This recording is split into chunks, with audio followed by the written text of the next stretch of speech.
morning Greater People, senang sekali saya Christina dapat menjumpai saudara semua pada ibadah online 10 Maret 2024. Saya menyambut saudara semua dengan penuh sukacita dan berharap dimanapun saudara berada, saudara dalam keadaan yang sehat. Berikut adalah beberapa informasi dari Gereja AFJF Semarang. Terlahir sebagai seorang pria merupakan rencana Tuhan, tetapi menjadi pria sejati adalah suatu pilihan. AFJF Men Ministry akan mengadakan Iron Man Camp yang akan diadakan pada hari Jumat hingga Sabtu tanggal 15 sampai 16 Maret 2024 bertempat di Nuis Hotel and Convention. Segera daftarkan diri Anda melalui aplikasi AFJF Semarang. Kabar baik dari AFJF Kids dan AFJF Youth bahwa sekarang di ibadah ketiga pukul 11.45 telah tersedia ibadah Kids dan juga ibadah Youth. Kelas premarital yang akan diadakan kembali pada tanggal 20 dan 21 Maret pukul 7 malam di Gereja AFJF Semarang. Bagi pasangan yang berencana menikah dalam waktu dekat, segera daftarkan diri Anda melalui aplikasi. Kematian dan kebangkitan Kristus adalah inti dari iman percaya. Dalam Good Friday dan Resurrection Sunday, bersama kita akan mengenang dan menghidupi lagi karya agungnya. Ibadah diadakan pada tanggal 29 dan 31 Maret pukul 8, 10, dan 11.45 pagi. Mari saudara semua kita siapkan hati dan pikiran kita untuk menerima yang terbaik dari Tuhan. Enjoy your online service.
Siap untuk memuji Tuhan.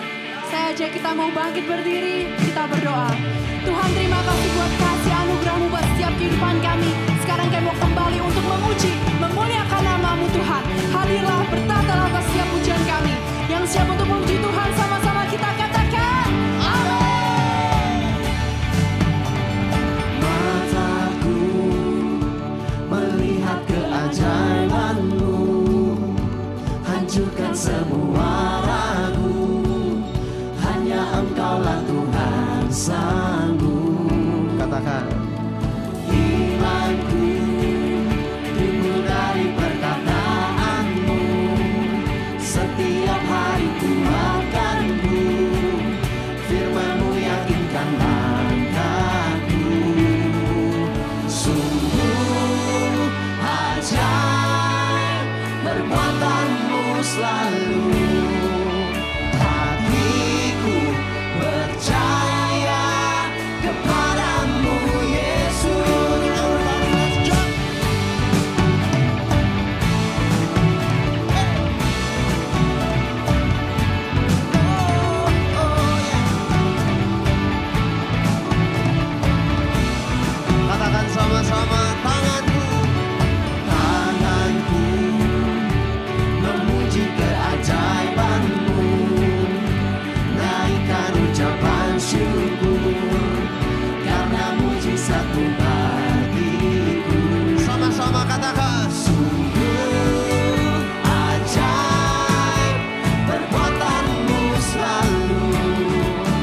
Hatiku percaya kepadamu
everybody.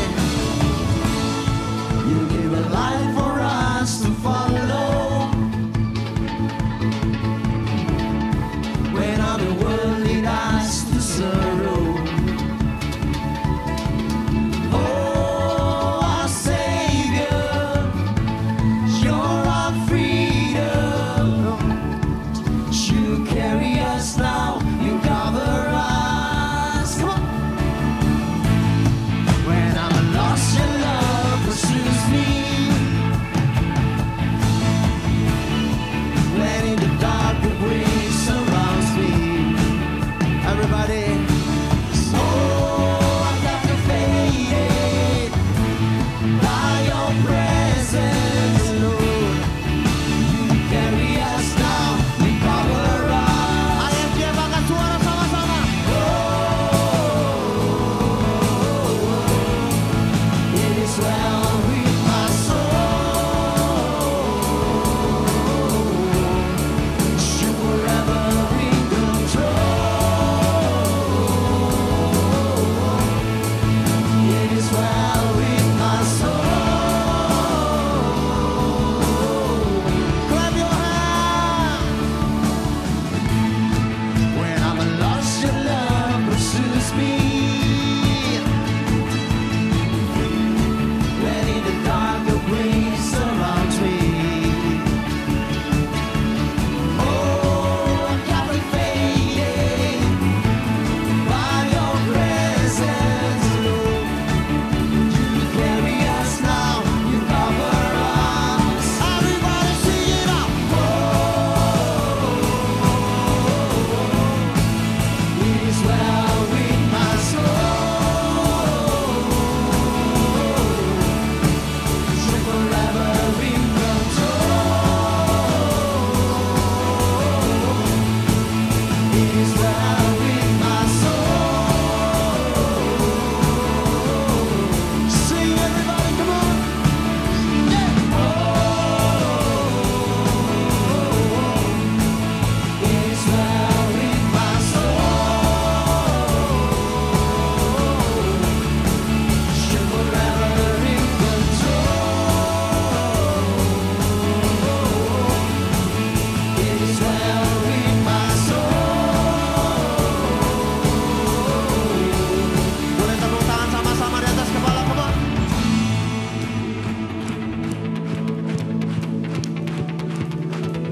Yeah. Angkat suara sama-sama. You carry us, you cover us. On your wings of grace and endless love. Sama-sama, come on. You carry us, you cover us. On your wings of grace and endless love. IFGF, angkat suaramu. You carry us, you cover us. We believe in your name, God. On your wings of grace and endless love. Sing it again one more time. You carry us, you cover us.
Haleluya.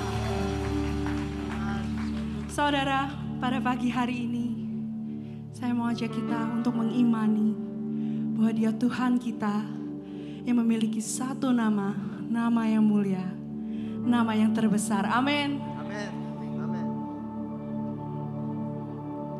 You are the one, You are the word at the beginning. One with God, the Lord Most High. Your hidden glory, creation, now revealing you are Christ. let's sing together. What a beautiful name it is. What a beautiful name it is. The name of Jesus Christ, my King. What a beautiful name. What a beautiful name it is. Yes, God. Nothing compares to this. What a beautiful name it is. The name of Jesus. Berikan tepuk tangan yang paling meriah buat Tuhan kita. Come on. You didn't One heaven without us. So Jesus, you brought heaven down. Oh, my sin was great, your love was greater. What could separate us now? What a wonderful name it is. What a wonderful name it is. The name of Jesus Christ,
Worthy is your name.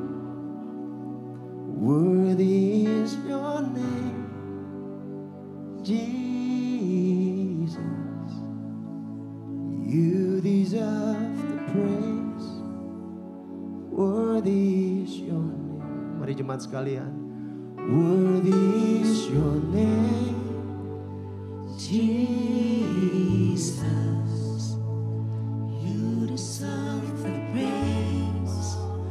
Worthy is your name. Worthy is your name, Jesus. You deserve the praise. Worthy Mari angkat is your suaramu, saudara. name. You worthy. Worthy is your name, Jesus. Angkat tanganmu. You deserve the Nyatakan dengan segenap praise. hatimu. Worthy is your name. Yes, our Jesus. Worthy is your name, Jesus. You deserve the praise. Worthy is your Sing it name. again, sing it again. Worthy is your name, Jesus. Between you and your God. You deserve the praise.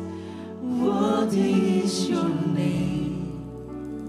Worthy is your name,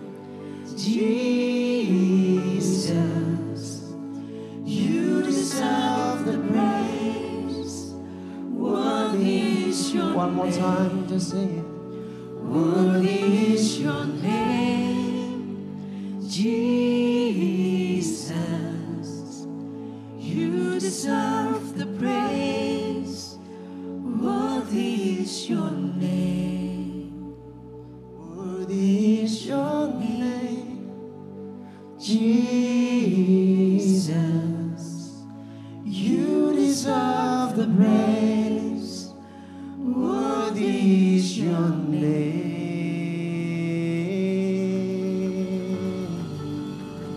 Dengan tepuk tangan yang paling meriah buat Allah yang layak, pribadi yang layak, terima pujian dan pengagungan untuk setiap kehidupan saudara dan saya. Name of Jesus. Selamat pagi jemaat yang Tuhan kasihi. Welcome to the house of God. Selamat datang di rumah Tuhan di hari Minggu ini. Sebelum kita sama-sama belajar dari firman Tuhan, yuk kita baca deklarasi kita karena ini kabar baik. Kita baca dengan segenap hati kita, keluarkan suara Anda semuanya dari yang depan sampai yang belakang. Siap? IFGF Semarang, inilah kabar baik. Saya diselamatkan oleh kasih karunia Allah, bukan oleh perbuatan saya. Saya dibenarkan, saya diubahkan, dan saya diberkati di dalam Dia. Sekarang saya tahu segala sesuatu terjadi dalam hidup saya untuk kebaikan. Karena saya dipanggil sesuai dengan rencananya. Bersama kita hidup untuk kemuliaan Allah. People is our mission. Connect with God. Make disciples. Silakan duduk Bapak Ibu sekalian.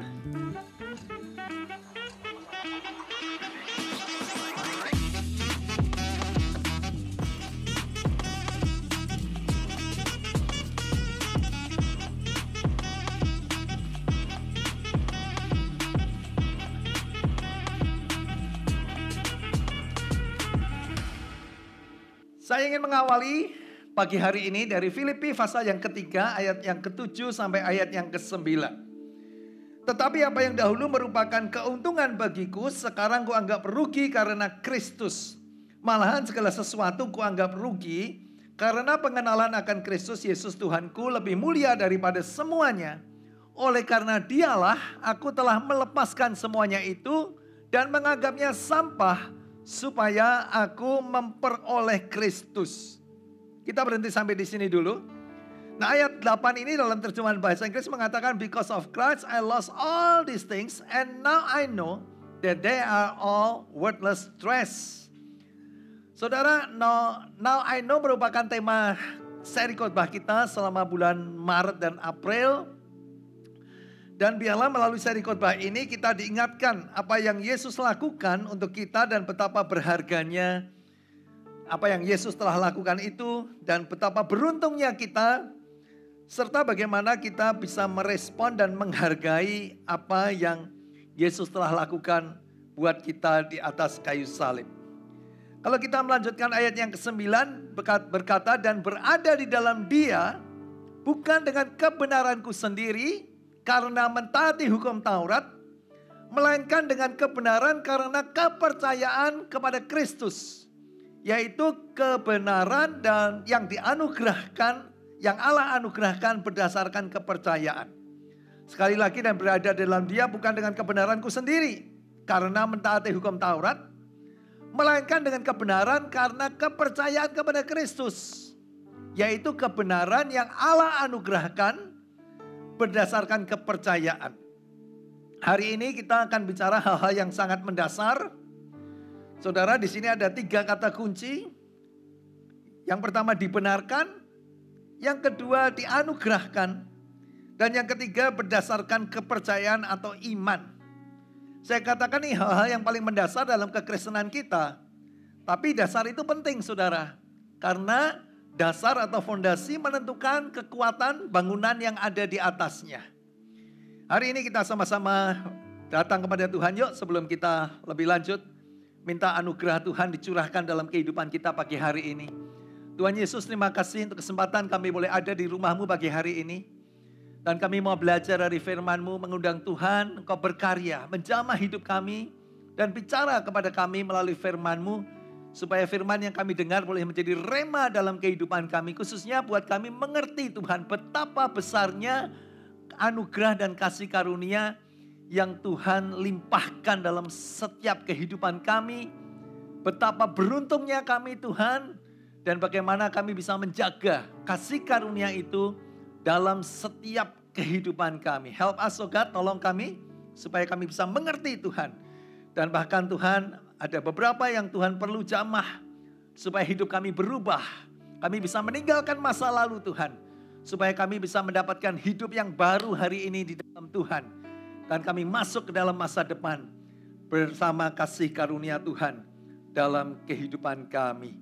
Terima kasih Tuhan, di dalam nama Tuhan Yesus kami berdoa. Yang percaya kita katakan, amin. Roma 3:24 mengatakan oleh kasih karunia telah dibenarkan dengan cuma-cuma karena penebusan dalam Kristus Yesus. Kata kunci yang pertama adalah dibenarkan. Dan ayat ini dalam bahasa Indonesia sehari-hari mengatakan hubungan manusia dengan Allah menjadi baik kembali. Dibenarkan itu artinya apa, saudara? Hubungan manusia dengan Allah, dia apa? Menjadi baik kembali. Kalau menjadi baik kembali artinya apa, saudara? Dulu pernah baik, kemudian pernah rusak, dan kemudian oleh karena kasih karunia Tuhan, hubungan itu menjadi baik kembali. Itu arti kata dibenarkan. Terjemahan bahasa Inggris mengatakan, He did this through Christ Jesus when He freed us from the penalty for our sins. Dibenarkan juga berarti kita itu dimerdekakan dari upah dosa kita. Alkitab mengatakan upah dosa itu maut. Dikatakan di dalam Kristus, oleh karena kasih karunia-Nya kita itu dimerdekakan dari upah dosa kita. Artinya yang seharusnya binasa oleh karena upah dosa, tetapi oleh karena kasih karunia, penalti dosa itu dihapuskan. Sehingga kemudian kita tidak menanggungnya sendiri. Kenapa, saudara? Karena sudah ditanggung oleh Tuhan Yesus di atas kayu salib. Jadi oleh karena kasih karunia kita dibenarkan, artinya kita dipulihkan hubungan baik kita dengan Tuhan. Dibenarkan artinya dipulihkan hubungan baik kita dengan Tuhan. Kalau kita kembali kepada Filipi 3 ayat 9 mengatakan hubungan yang baik dengan Allah, tidak lagi saya usahakan sendiri dengan jalan taat kepada hukum agama. Bagaimana sih kita ini bisa dibenarkan? Yaitu apa, saudara? Hubungan kita dipulihkan dengan Tuhan. Lalu bahkan upah dosa itu yang merupakan yang seharusnya kita terima, yaitu kematian kekal, dibatalkan, dihapuskan. Pertanyaannya bagaimana kita bisa mengalami hubungan kita itu dipulihkan? Bagaimana kita bisa dibenarkan?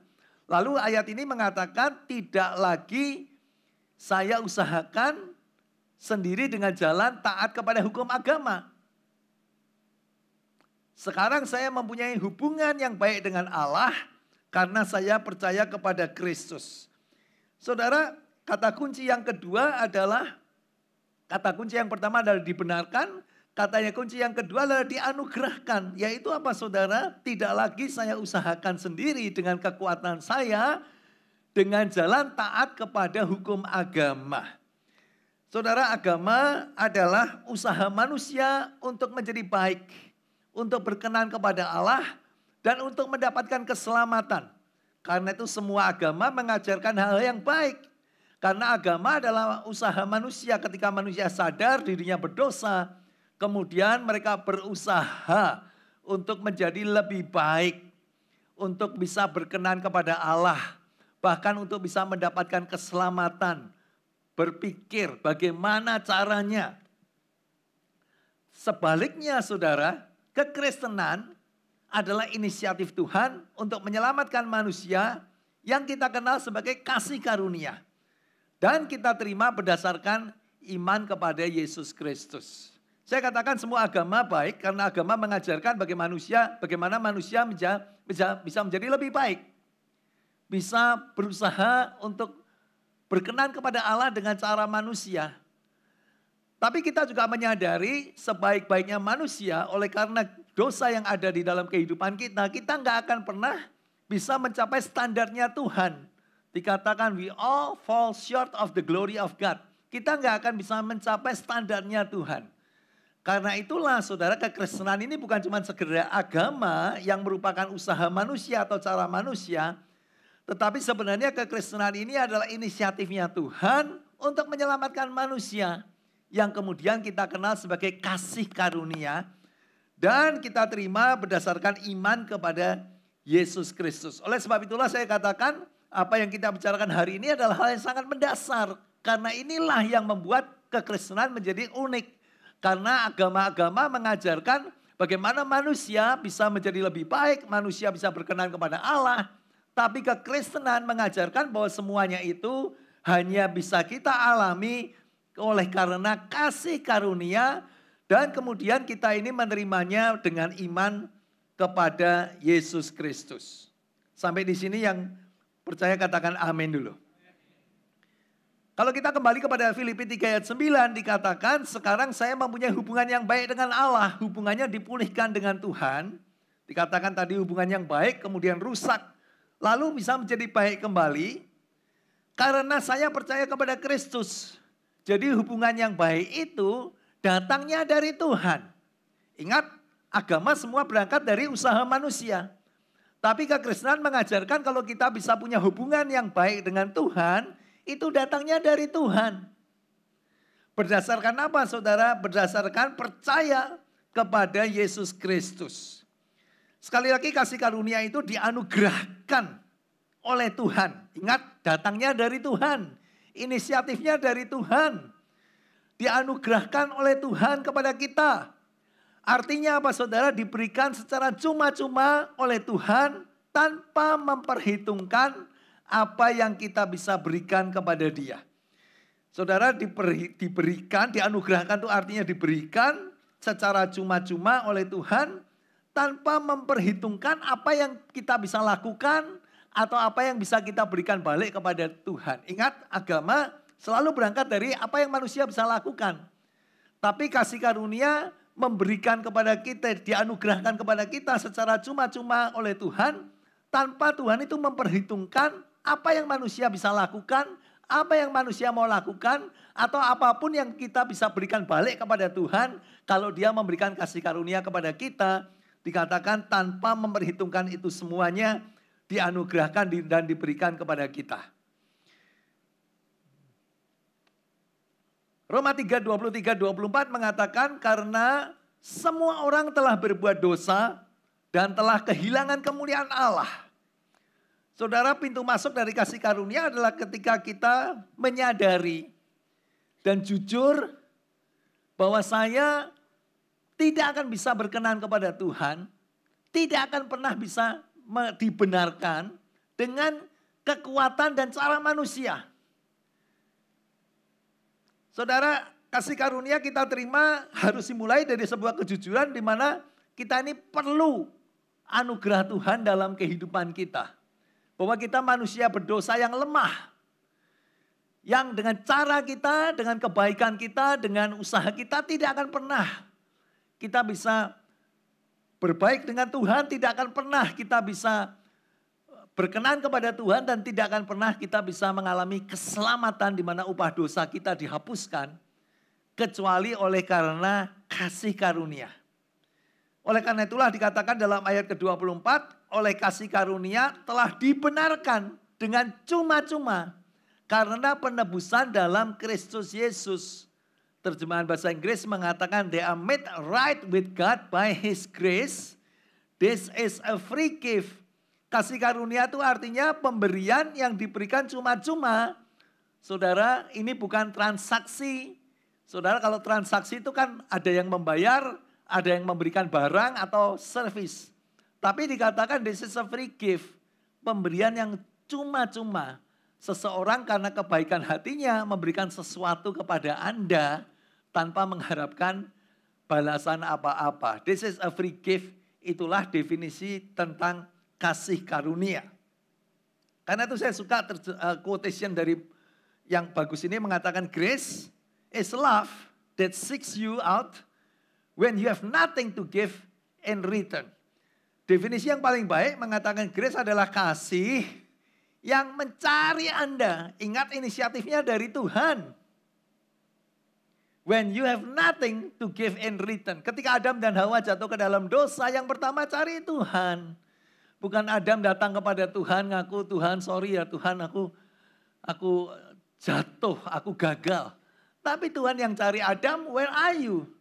Grace is love that seeks you out when you have nothing to give in return. Dan menurut saya ini adalah salah satu definisi yang terbaik dari kasih karunia. Kalau kita kembali kepada Filipi 3 ayat 9 mengatakan sekarang saya mempunyai hubungan yang baik dengan Allah. Karena saya percaya kepada Kristus. Jadi hubungan yang baik itu datang dari Allah. Dan berdasarkan percaya kepada Yesus Kristus. Kata kunci yang ketiga adalah berdasarkan percaya kepada Yesus Kristus. Kita dibenarkan, saudara, kita dianugerahkan kepada kita. Bagaimana kita menerimanya? Dikatakan dengan percaya kepada Yesus Kristus. Berapa banyak yang percaya pada Yesus Kristus? Angkat tangan dulu sebelah sini. Sebelah sini, sebelah sini. Ada yang enggak angkat tangan? Sebelah sini. Dikatakan dianugerahkan kepada kita. Bagaimana kita bisa menerima kasih karunia itu? Ingat kasih karunia adalah pemberian yang cuma-cuma. Diberikan aja sama Tuhan. Inisiatifnya dari Tuhan. Datangnya dari Tuhan, Tuhan gak hitung-hitungan sama kita, diberikan kepada kita. Amin. Tapi kita harus menerimanya. Gimana caranya kita menerima? Dikatakan berdasarkan percaya kepada Yesus Kristus. Bukan berdasarkan perbuatan kita, bukan berdasarkan kebaikan kita. Kita gak bisa membeli dengan apapun juga. Saudara, kasih karunia selalu berangkat dari kesadaran bahwa kita ini nggak bisa membelinya dengan kekuatan kita, dengan kekayaan kita, dengan kepandaian kita. Kita nggak bisa membelinya kecuali kita bisa mendapatkannya, kita menerimanya sebagai suatu pemberian yang cuma-cuma. Terjemahan yang lain ayat ini mengatakan, ya saya percaya penuh pada apa yang Yesus Kristus kerjakan. Dan hanya dengan keyakinan itulah saya dibenarkan di hadapan Allah. Berdasarkan apa saudara? Berdasarkan keyakinan. Keyakinan apa? Percaya penuh pada apa yang Kristus kerjakan di atas kayu salib. It comes from God through faith. Lalu dikatakan God uses my faith in Christ to make me right with Him. Dikatakan Tuhan memakai iman saya kepada Kristus supaya saya bisa dibenarkan di hadapan Tuhan. Jadi kasih karunia itu kita terima berdasarkan iman kepada Yesus Kristus. Dan saya katakan ini yang paling mendasar dari semua kekristenan kita adalah kita menerimanya sebagai pemberian. Saudara, bukan sesuatu yang kita usahakan, bukan sesuatu yang kita beli, tetapi sesuatu yang kita terima. Berdasarkan apa saudara? Iman kita kepada Yesus Kristus.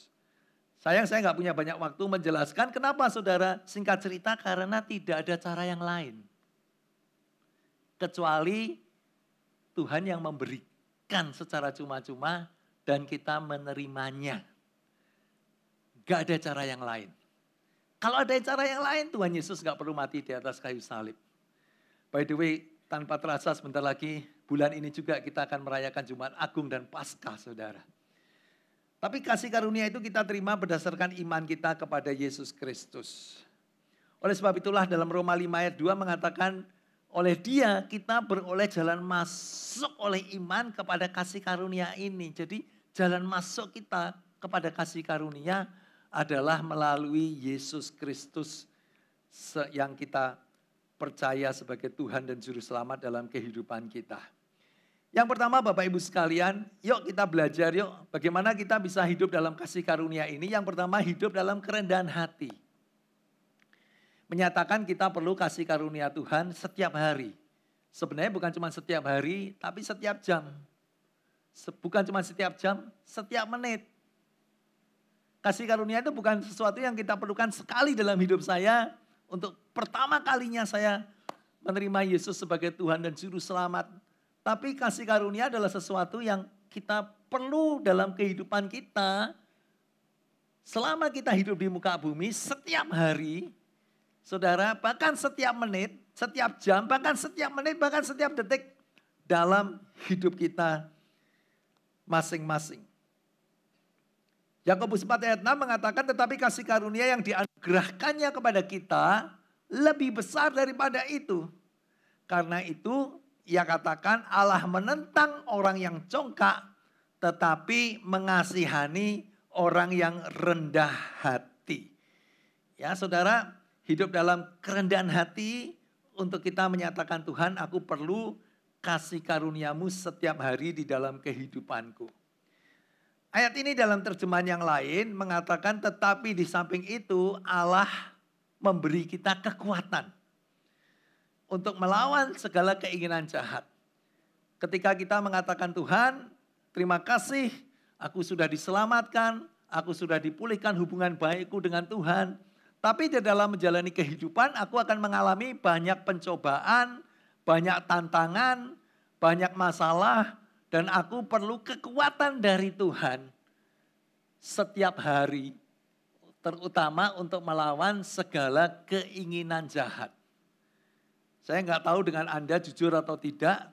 Tapi setiap kita walaupun kita sudah jadi orang Kristen. Kalau saya tanya berapa banyak sih hari ini tidak lagi punya keinginan jahat. Mungkin kita nggak ada yang berani angkat tangan. Karena kita menyadari kita masih hidup di dalam darah dan daging. Ada keinginan jahat di dalam setiap kita.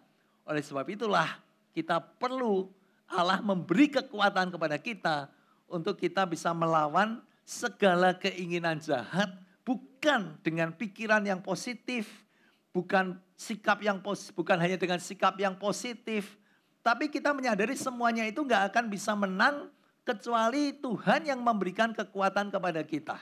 Yang percaya katakan amin. Saudara, Roma 5 ayat 20 mengatakan hukum Taurat diberikan supaya semua orang dapat melihat kegagalan mereka dalam mematuhi hukum-hukum Allah. Soal ini kita nggak usah diceritakan.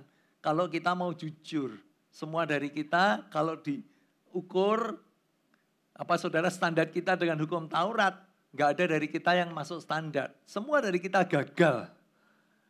Tetapi makin kita melihat keadaan kita yang penuh dosa, makin kita itu menyadari Tuhan, aku ini lemah. Kalau Tuhan nggak nolong, nggak mungkin aku bisa menang menghadapi pencobaan di dalam kehidupanku.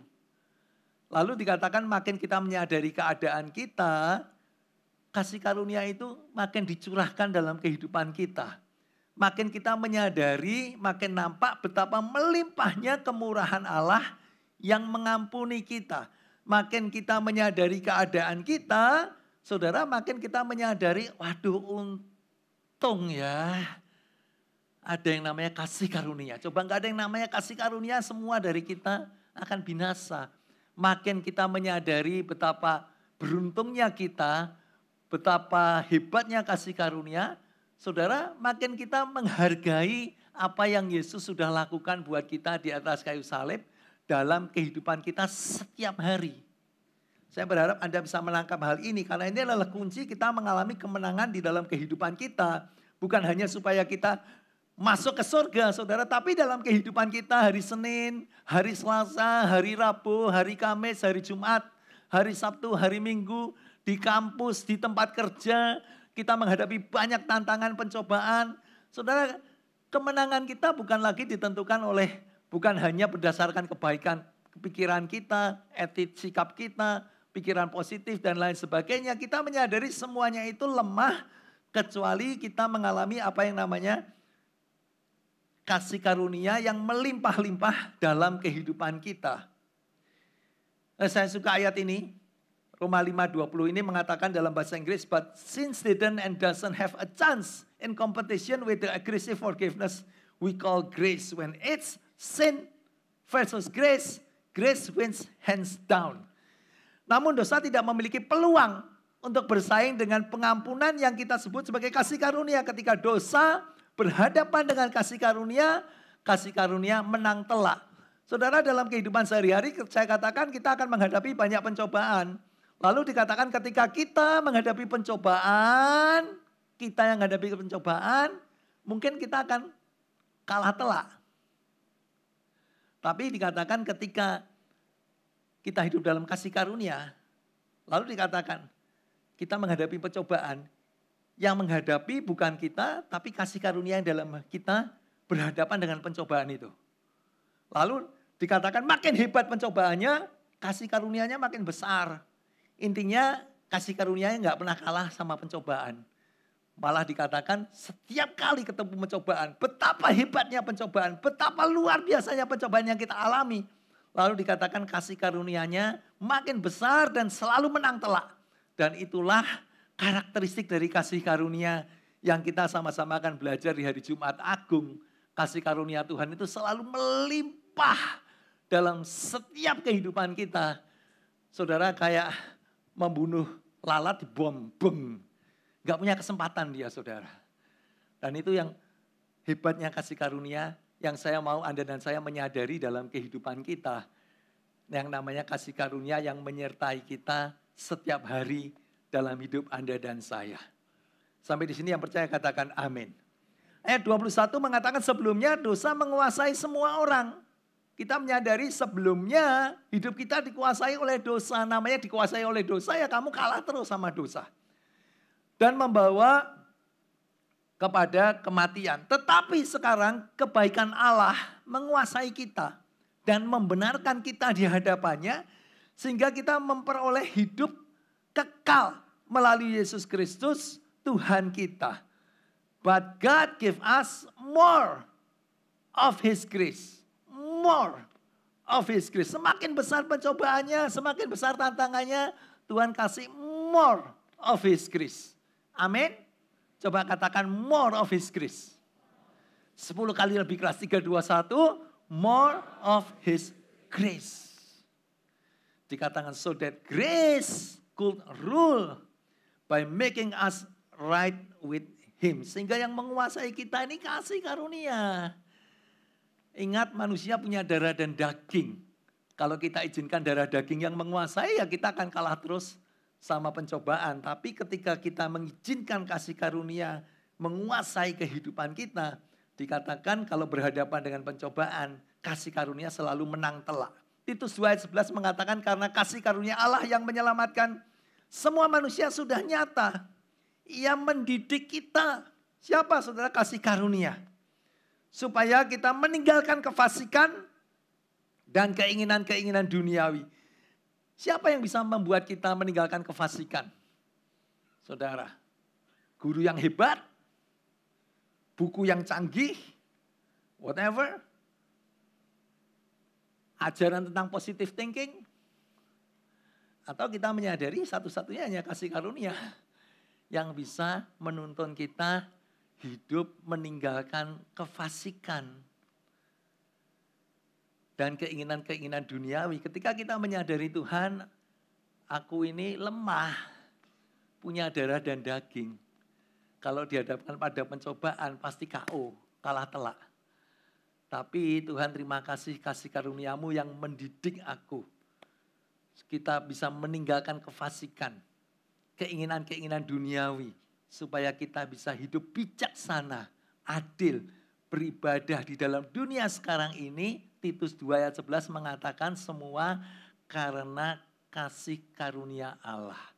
Saya berharap jemaat yang Tuhan kasih, yuk kita ini diberikan resources yang luar biasa namanya kasih karunia. Jangan suka ditinggal di rumah, kita pergi sendiri, kasih karunianya enggak dibawa. Yuk kita izinkan kasih karunia itu menguasai kehidupan kita. Dia yang menuntun hidup kita, yang mendidik kita. Amin saudara.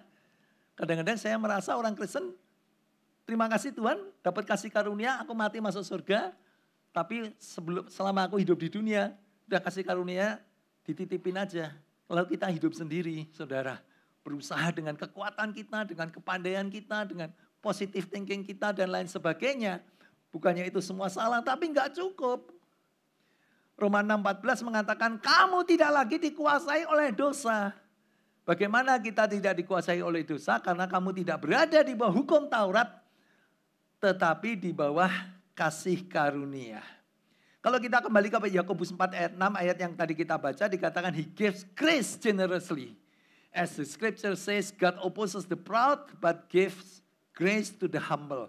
Tuhan menentang orang yang sombong, tapi memberikan kasih karunia kepada orang yang rendah hati. Saya katakan yuk kita belajar hidup dengan rendah hati, jujur Tuhan aku ini lemah, berdosa.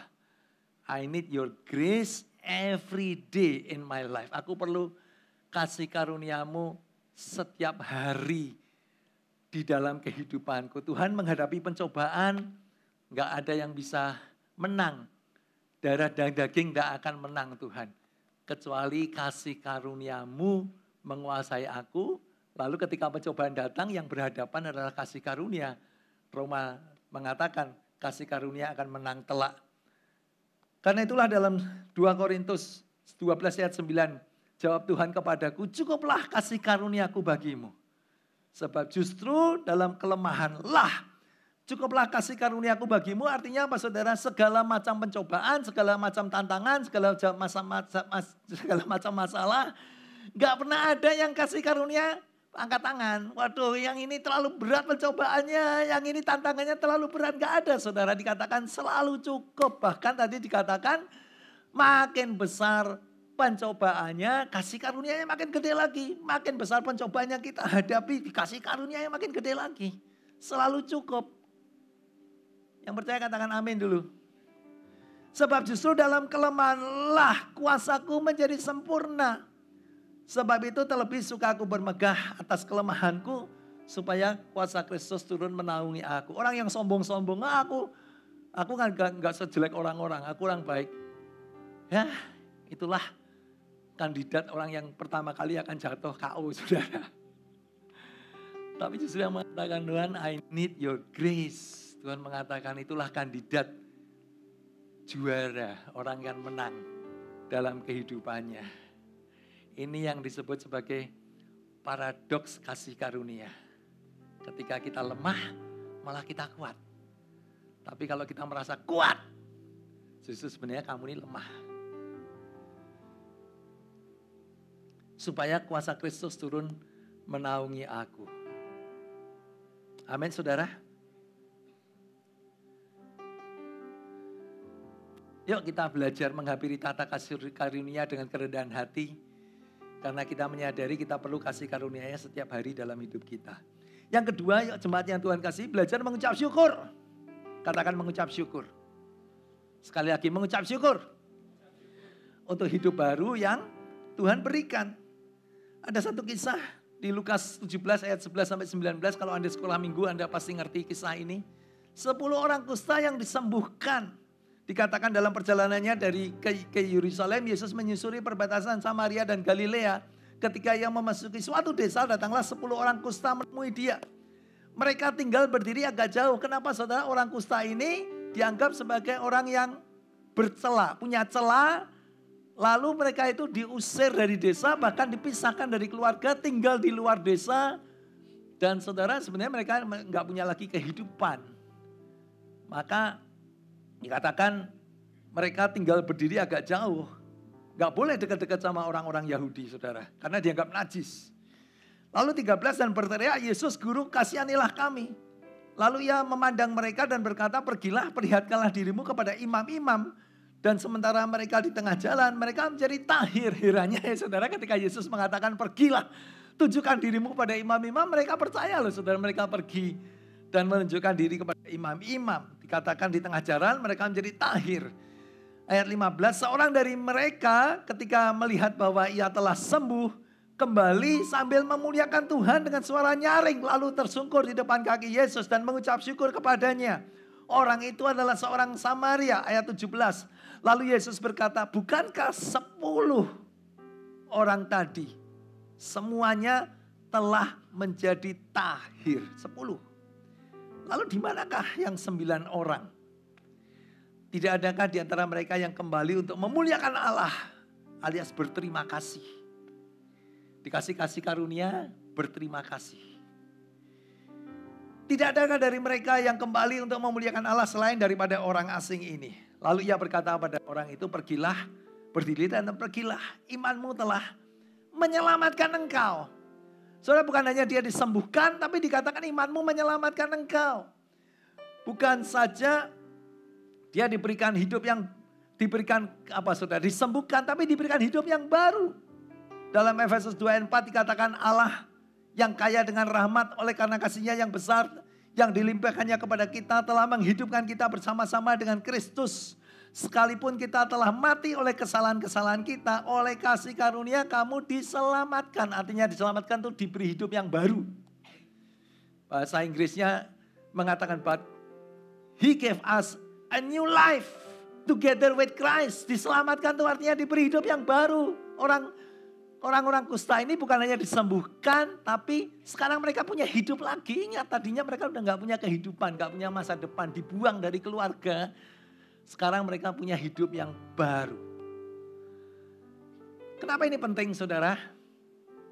Karena 1000 kesempatan tidak akan cukup untuk kita bisa hidup benar dengan kekuatan dan cara manusia. Bukan hanya diberi kesempatan. Kalau kita main game, video game, sering kan saudara dikasih kesempatan hidup 3 kali. Mati sekali. Main lagi, mati 2 kali. Masih diberi kesempatan lagi. Main lagi. Tapi kalau berhadapan dengan dosa, saudara, Yesus tahu. 1001 kesempatan, kita mati terus. Kita kalah terus. Karena itulah Tuhan tidak hanya memberikan kesempatan baru. Tapi Tuhan itu memberikan hidup yang baru. Amin. Saya kepingin jemaat IFJF Semarang yuk dalam hidup kita setiap hari kita menyadari bahwa hidup ini bukan cuma kesempatan. Tapi Anda dan saya ini diberikan hidup yang baru. I hope you understand perbedaannya saudara. Lalu bagaimana kita bisa, apa yang harus kita lakukan dengan hidup yang baru? Kalau seandainya saja seseorang oleh karena kebaikan hatinya memberikan kepada Anda hadiah yang Anda nggak bisa beli dengan gajimu. Atau tidak mungkin Anda dapatkan dengan kekuatanmu sendiri. Pertanyaannya, apa yang dapat kita lakukan untuk menyatakan bahwa kita menghargai pemberian itu? Apa yang dapat kita lakukan untuk menyatakan bahwa kita itu berterima kasih untuk pemberian itu? Kenapa saudara? Karena kita nggak akan bisa beli dengan gaji kita, dengan kekuatan kita sendiri. Apa yang bisa kita lakukan? Yaitu dengan menjaganya dengan sebaik-baiknya. Setuju nggak saudara? Ya, dengan menjaganya dengan sebaik-baiknya. Karena itulah Roma 6 ayat 1 mengatakan, jika demikian apakah yang hendak kita katakan? Bolehkah kita bertekun dalam dosa supaya semakin bertambah kasih karunia itu? Katanya Pastor Budi, kalau kita jatuh dalam dosa, Tuhan akan mengampuni dosa kita. Ya udah, karena kasih karunia Tuhan akan selalu mengampuni dosa kita. Ya udah. Lalu apa saudara? Ya, bertekun di dalam dosa. Artinya ya dosa, nanti hari Minggu minta ampun, hari Senin berdosa lagi, hari Minggu minta ampun, minggu depannya hari Selasa berdosa, hari Minggu minta ampun. Pertanyaannya, bolehkah kita bertekun dalam dosa supaya semakin bertambah kasih karunia itu? Nomor 2 jawabannya, sekali-sekali tidak. Bukan itu maksudnya jemaat yang Tuhan kasihi. Bukankah kita telah mati bagi dosa? Bagaimanakah kita masih dapat hidup di dalamnya? Atau tidak tahukah kamu bahwa kita semua yang telah dibaptis dalam Kristus, telah dibaptis dalam kematiannya. Dengan demikian kita telah dikuburkan bersama-sama dengan Dia oleh baptisan dalam kematian. Supaya sama seperti Kristus telah dibangkitkan dari antara orang mati oleh kemuliaan Bapa, demikian juga kita akan hidup dalam hidup yang baru. Ayat 5 mengatakan, sebab jika kita telah menjadi satu dengan apa yang sama dengan kematiannya, kita juga akan menjadi satu dengan apa yang sama dengan kebangkitannya. Karena kita tahu bahwa manusia lama kita telah turut disalibkan supaya tubuh dosa kita hilang kuasanya, agar jangan kita menghambakan diri lagi kepada dosa. Sebab siapa yang telah mati, ia telah bebas dari dosa. Grace is not a license to sin. Grace is a license not to sin. Kasih karunia itu bukan berarti kita boleh ya udah dosa nanti besok diampuni lagi. Toh pasti Tuhan akan ngampuni. Anda belum nangkep. Grace is a license not to sin. Kasih karunia adalah ketika kita bisa berkata tidak kepada dosa. Kenapa? Hei dosa, kamu gak lagi berkuasa atas hidupku. Ingat, sebelumnya dosa menguasai kita. Tapi hari ini yang menguasai hidup kita adalah kasih karunia Tuhan. Yang ketiga, jemaat yang Tuhan kasih, yuk kita belajar hidup menjadi saksi. Dan membagikan kasih karunia yang telah kita terima kepada orang lain. Amin. Di Matius pasal 18 ayat 23 sampai 30 ini ada perumpamaan tentang pegawai yang tidak memaafkan sesamanya. Dikatakan sebab hal kerajaan surga seumpama seorang raja yang hendak mengadakan perhitungan dengan hamba-hambanya. Setelah ia mulai mengadakan perhitungan itu, dihadapkannya kepadanya seorang yang berhutang 10.000 talenta. Ingat saudara ya, utang 10.000 talenta. Tetapi karena orang itu tidak mampu melunaskan hutangnya, raja itu memerintahkan supaya dijual beserta istri dan anaknya dan segala miliknya untuk membayar hutangnya. Maka sujudlah hamba itu dan menyembah Dia, katanya, Tuhan, Tuhan, Tuhan, sabar dahulu ya, nanti segala utangku pasti akan kulunaskan. Lalu tergeraklah hati raja itu oleh belas kasihan akan hamba itu sehingga ia membebaskannya dan menghapuskan hutangnya loh. 10.000 dihapuskan. Tetapi ketika hamba itu keluar, lebih tepat, ketika hamba itu keluar, ia bertemu dengan seorang hamba lain yang berhutang 100 dinar kepadanya. Ia menangkap, mencekik kawannya itu, katanya, bayar hutangmu. Maka sujudlah kawannya itu dan memohon kepadanya, sabar, sabar, sabar. Utangku akan kulunaskan. Tetapi hamba yang kurang ajar itu menolak dan menyerahkan kawannya ke dalam penjara. Kata kurang ajar saya yang nambahin sendiri, oke? Ke dalam penjara sampai dilunaskan segala hutangnya. Melihat itu kawan-kawannya yang lain sangat sedih. Lalu menyampaikan segala yang terjadi kepada tuan mereka. Raja itu menyuruh memanggil orang itu dan berkata kepadanya, hamba yang jahat. Seluruh hutangmu telah kuhapuskan karena engkau memohonkannya kepadaku. Ayat 33, bukankah engkau pun harus mengasihani kawanmu seperti aku telah mengasihani engkau. Orang yang ngerti bahwa betapa besarnya kasih karunia Tuhan dalam hidupnya, saudara, itu akan mudah untuk membagikan kasih karunia kepada orang-orang lain.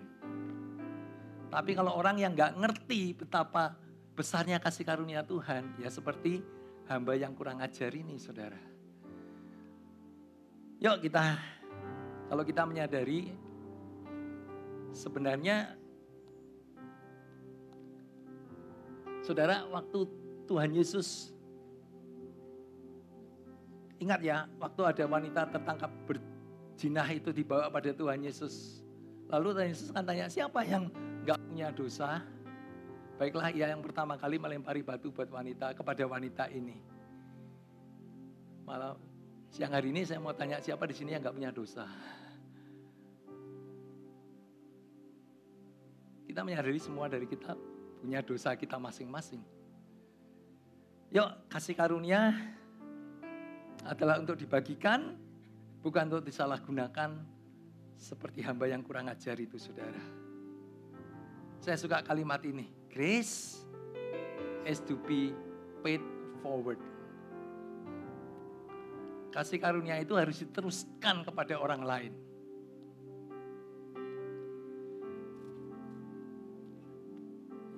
Yuk kita biarkan hati kita cepat berbelas kasihan dan lambat untuk menghakimi orang lain.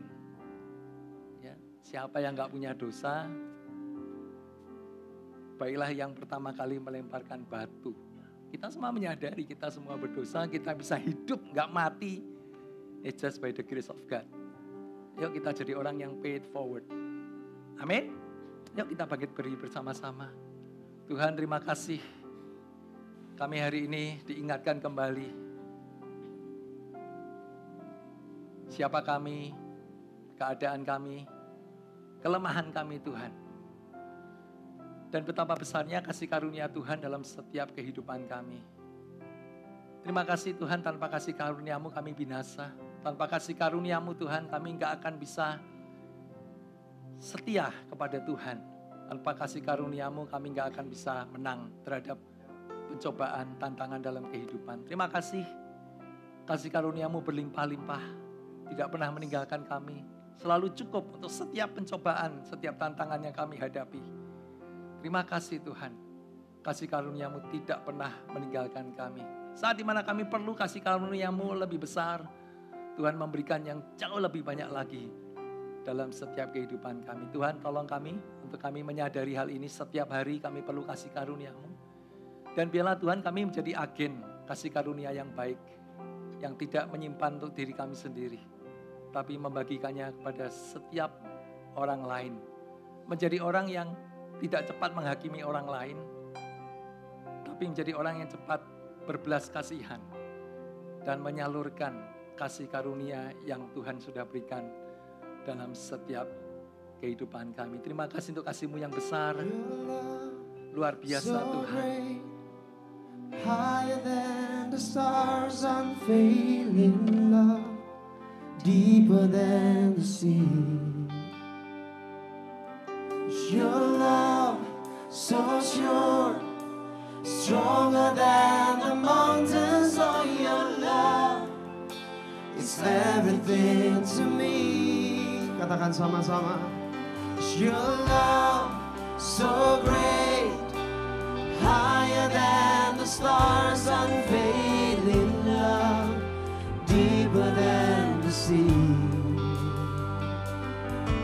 Your love so sure, stronger than the mountains. Oh, your love, it's everything to me. Katakan sama-sama, your love so great, higher than the stars, unfailing love, deeper than the sea. Your love so sure, stronger than the mountains. Oh, your love, it's everything to me. Your love so great, so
Silahkan duduk saudara. Hai jemaat semua, happy Sunday and welcome to AFGF Semarang. Senang sekali saya Felix menyambut Anda di hari Minggu yang istimewa ini. Dan bagi jemaat yang baru bergabung di AFGF Semarang, kami menyambut saudara dengan penuh sukacita. Kami berharap saudara menemukan rumah dan keluarga di tempat ini. Berikut info-info terupdate dari gereja AFGF Semarang dalam iNews of this week.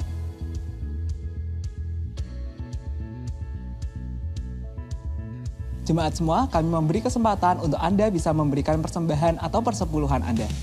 Dalam Lukas 6 ayatnya yang ke-38 dikatakan, berilah dan kamu akan diberi, suatu takaran yang baik, yang dipadatkan, yang digoncang, dan yang tumpah keluar akan dicurahkan ke dalam ribaanmu. Sebab ukuran yang kamu pakai untuk mengukur akan diukurkan kepadamu. Jika Anda ingin memberikan persembahan atau perpuluhan, Anda dapat melakukannya melalui kotak persembahan yang kami letakkan di depan The Sanctuary, transfer ke nomor rekening yang tertera di layar saudara, scan QR Code yang ada di depan kursi atau di layar saudara saat ini, ataupun melalui mesin EDC yang ada di Information Desk. Selamat memberi dengan sukacita. Jemaat semua, kami rindu berdoa untuk Anda. Jika Anda ingin didoakan, Anda dapat mengirimkan pokok doa ke nomor hotline kami yang ada di bio Instagram AFGF Semarang. Bagi Anda yang baru beribadah bersama dengan kami dan ingin mengenal lebih dalam tentang gereja AFGF Semarang, kami mengundang Anda di Connect Lounge setelah ibadah ini. Kami nantikan kehadiran Anda di lantai 2. Teman-teman tim asimilasi telah siap untuk menyambut Anda. Terlahir sebagai seorang pria merupakan rencana Tuhan, tetapi menjadi pria sejati adalah suatu pilihan. AFGF Men Ministry akan kembali mengadakan Iron Man Camp yang akan diadakan pada hari Jumat sampai dengan hari Sabtu, tanggal 15 sampai 16 Maret bertempat di Nuis Hotel and Convention. Segera daftarkan diri saudara melalui AFGF Semarang App. Kabar baik untuk jemaat semua bahwa sekarang di ibadah ketiga pukul 11.45 telah tersedia ibadah kids dan ibadah youth. Kelas premarital akan diadakan kembali pada tanggal 20 dan 21 Maret pukul 7 malam di gereja AFGF Semarang. Bagi pasangan yang berencana menikah dalam waktu dekat, daftarkan diri Anda segera. Kematian dan kebangkitan Kristus adalah inti dari iman percaya kita. Dalam Good Friday and Resurrection Sunday, bersama kita mengenang dan menghidupi lagi karya agungnya. Ibadah akan diadakan pada tanggal 29 dan 31 Maret pukul 8, 10, dan 11.45. Seluruh informasi tadi dapat saudara akses melalui link di bio Instagram AFGF Semarang atau bisa langsung menuju ke Information Desk. That's all the iNews for this week. Always remember, people is our mission, connect with God and make disciple. Alive in Tuhan ya Tuhan kasih, kalau Anda ingin mengenal Tuhan lebih lagi atau Anda rindu didoakan, Anda bisa mencari teman-teman yang membawa sign ini di bagian belakang dari ruang ibadah kita. Selesai dari ibadah kita dengan senang hati, mereka akan melayani Anda. Terima kasih teman-teman. Yuk kita bangkit berdiri bersama-sama. Bapak, terima kasih untuk ibadah hari ini. Bapak berdoa untuk setiap jemaat Tuhan. Kami menyerahkan kehidupan mereka hari Senin, hari Selasa, hari Rabu, hari Kamis, hari Jumat, hari Sabtu, hari Minggu, setiap hari. Biarlah kasih karuniamu menyata dalam setiap kehidupan mereka. Kasih karuniamu tercurah menuntun langkah hidup mereka. Kasih karuniamu menjaga, melindungi mereka Tuhan. Bahkan kasih karuniamu yang memberi kemenangan demi kemenangan dalam setiap kehidupan mereka. Mari jemaat angkat kedua tanganmu. Biarlah hari ini Tuhan memberkati engkau dan melindungi engkau. Tuhan menyinari engkau dengan wajahnya dan memberi engkau kasih karunia. Tuhan menghadapkan wajahnya kepadamu dan memberi engkau damai sejahtera. Berkat kasih karunia dari Allah Bapa, damai sejahtera dari Tuhan Yesus Kristus, serta persekutuan Roh Kudus menyertai kita sekalian hari ini dan setiap hari. Sampai Maranatha, Kristus datang kembali. Yang percaya kita katakan, amin. Happy Sunday semuanya. Tuhan memberkati.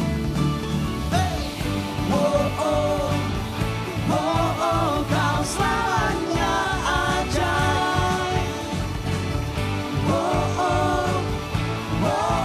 Kau selamanya ada.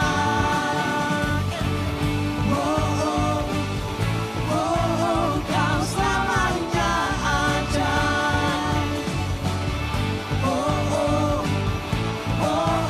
Kau selamanya ada.